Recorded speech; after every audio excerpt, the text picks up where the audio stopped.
Alright guys, so I'm back with yet another floor mat video. This is for the 22 to 26 Honda Civic, 11th generation. This time I'm going to be taking a look at the Michelin TPE floor liners. If you're subscribed to the channel, I'm sure you saw previous videos. I've had the 3D Max Spider mats in the car for a few years now, and this year made a video on their downfall. Today we're going to be taking a look at these Michelin units to see how much better they are for all weather and all season protection. First impressions taking these out of the box. Comes in a really nice Michelin bag here,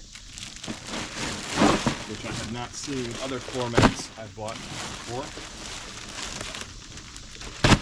Out of the box, these things come pretty creased up, so the directions say to leave them out in direct sunlight for at least 24 hours. So now I'm just going to go ahead and flip these over so they can expand the correct way.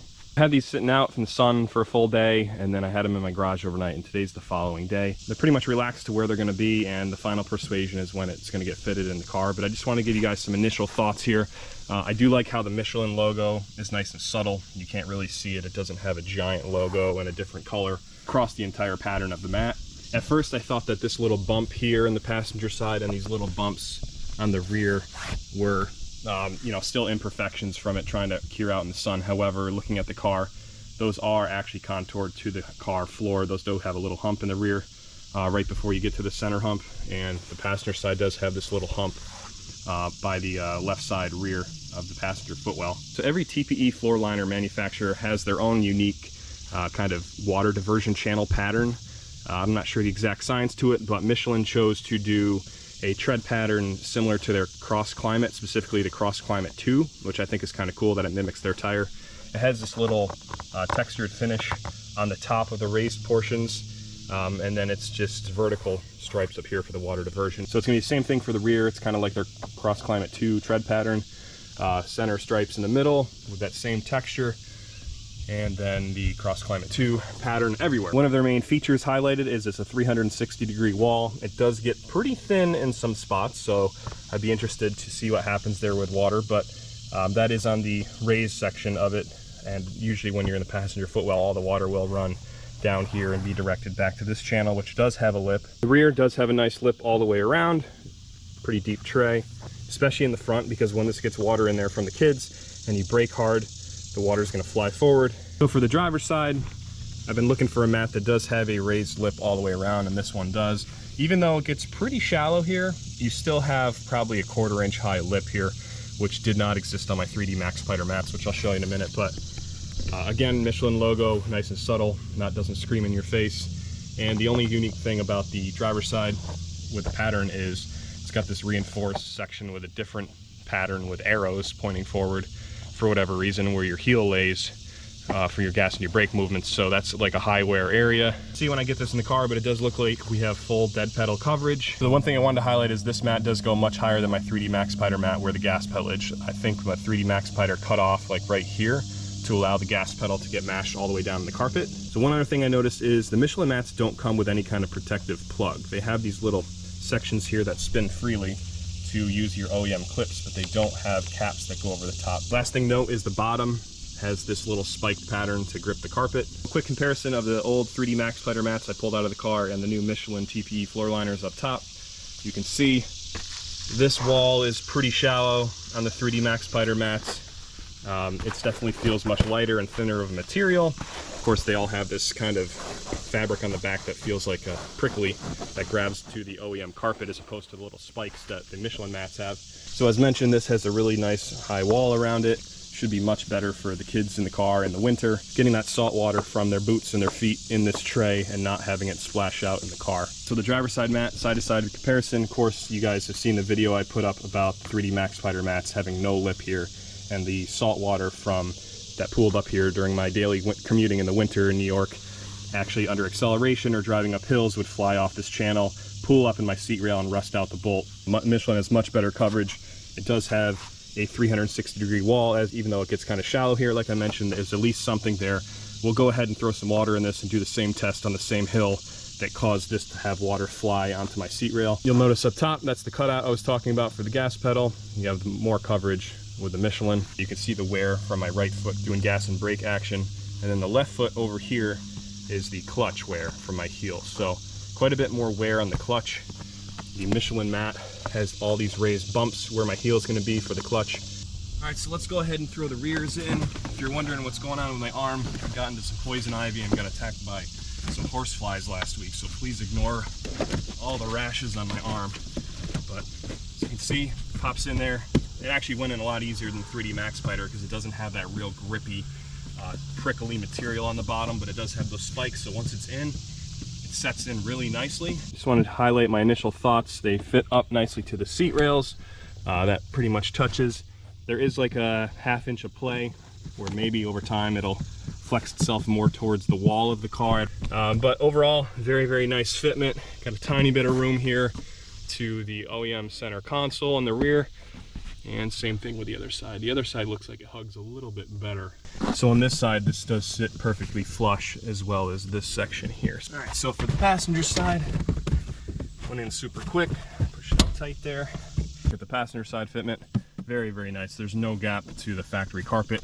It leaves about 3/4 of an inch of coverage from the door sill here down with the factory carpet to where the lip starts on the Michelin mat. But definitely better than what I had in there. As you can see, it stops right before the seat rail. You have this lip here, the lip back here, even though water probably won't get up there. It'll probably drain all down to this section first. Driver's side, I'm gonna try to do this one-handed while I hold the camera so you can see a little bit better. But they are a lot easier to get in and out of place because they are, again, that TPE material compared to what I had in there that took a while. You can see OEM clip locks right in. We do have full dead pedal coverage, which I love to see. All right, we got that clip seated. We got this clip seated. This is the factory fitment. This section does kind of stick up really high compared to the old ones that kind of made a nice runway for the water to get on top of that seat rail. Again, you can see how rusty my seat rail bolt got from 3 years using those other mats that pulled the salty water up in this area and just rotted that out. So the surface finish kind of looks like crap, but this should be much better at preventing that. Of course, I won't know for sure until I put a full couple winters on it, but overall pretty happy. This was really my main concern with putting that mat section above and seeing if it's going full throttle or not. It's hard to tell, but luckily I have K-Tuner and a tune on this car, so I can data log and take a look at the values and see if I'm going 100% throttle before and after I put this mat in. All right, so we got K-Tuner hooked up here and we are logging with the car off. And just take a look at these two columns here. So the thing we'll want to pay attention to the most is the throttle position sensor. So as I go full throttle, you can see I'm over 100%, and it commanded to from the ECU to the throttle body is 100%. So with this mat in the car, we're still fully maxed out. If I push really hard, you can see I can get from 108 to 113 on there. Now let's pull the mat out and see if I can get more than 113. But in the end of the day, as long as the commanded from the ECU to the throttle body is reading 100, you're going full throttle despite how far you mash the pedal. You can see here, I'm just applying more and more pressure and letting off on that gas pedal. And even though the gas pedal is technically being pushed down more, the throttle body command from the ECU to the throttle body is still 100. So it doesn't matter how hard you push, you're still at 100% here. All right, just for comparison, I took the mat out of the car. Let's do the same test. As you can see, 113 maximum, 100, let off, go back, 113 is hard. No matter how hard I push, 113 is the best I can get. So that just proves out the mat with that extra coverage does not have any drawback. All right, so it's time to do the water test. What I'm gonna do is put some water in here and simulate how much would be in there from a normal winter commute with some paper towels right behind it so we can see if any drops get onto those from this quick test. So I'll pour it up in this area here where it kind of diverts into the channels. But yeah, this simulates a pretty snowy day here. All right, so we're rolling back down the hill right now a little bit. And we're on a hill now. This is about where I'd stop to get my mail. Now I'm staying focused on this corner. However, over here, it's already pooled up right here. And this is already wet. So the lip in the back isn't quite tall enough. I never had a problem with this side with my old mats, but this side seems to be a problem with these new mats. I'll go ahead and show you in just a normal takeoff here up this hill to my driveway. You can see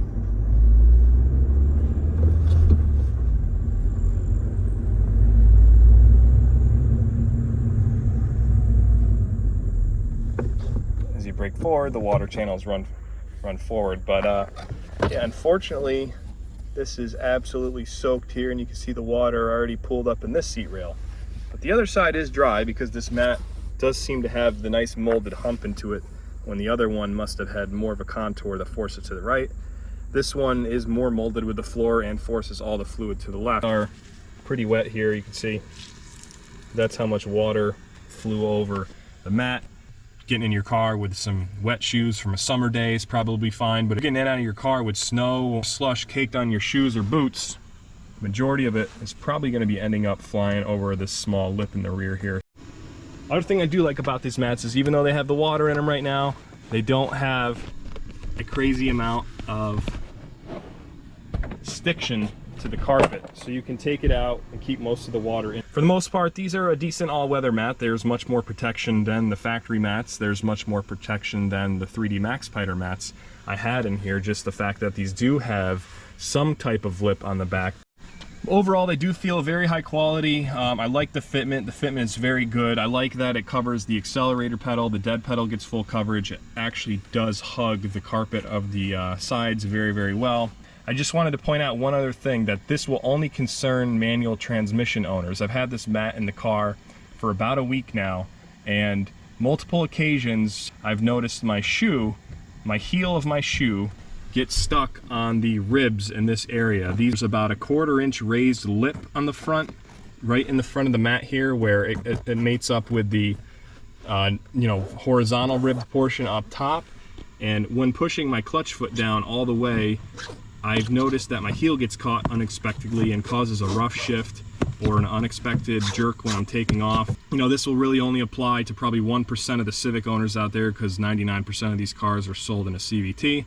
But if you do have an SI or a manual hatchback, 2022 to 2024 hatchback that is, keep that in mind, that this may bother you. It may just be related to my shoe size. I'm a size 12, and I really have only noticed it with shoes that kind of have more of a sharp angle in the back, whether you have shoes like this or boots like this. If you have a nice radius back of a shoe, it probably will not get caught there. I actually drove this car with a different type of shoe on and didn't have the problem at all. If you guys are interested in purchasing these Michelin all-weather mats, I'll leave the link in the video description below where you can purchase a mat. I thank you guys for watching this video, and I'll see you in the next one.